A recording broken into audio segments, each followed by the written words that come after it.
Pornim de la o chestie așa de 24 de grade de exterior, 23 interior.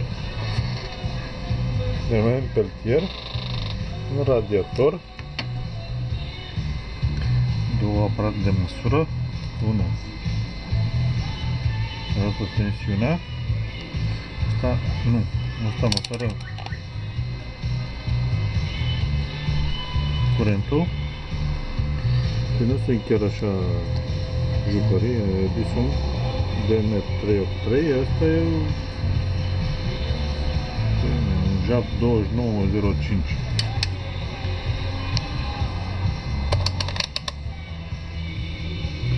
La 10 V și aproape 2 amperi, ăsta deja al lor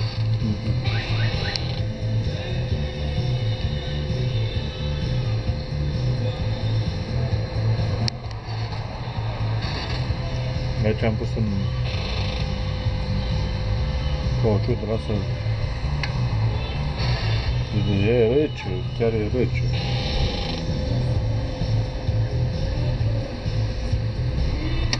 Pe temperatura pe radiator 25.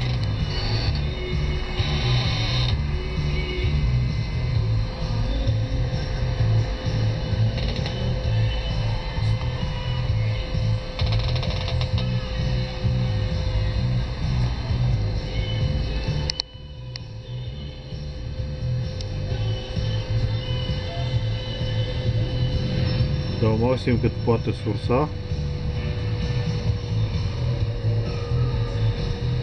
Deci oricum e rece aici, e rece.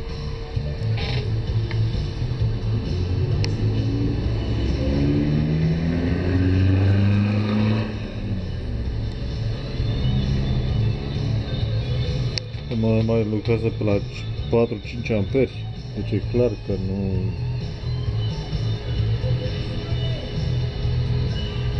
Dar oricum e super. Uite, am oprit sursa.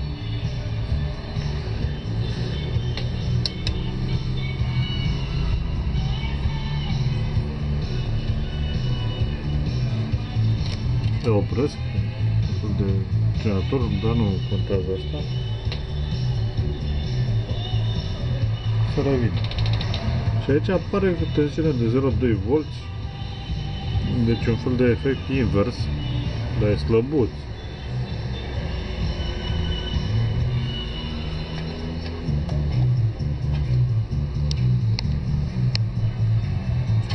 Radiatorul e atât de mare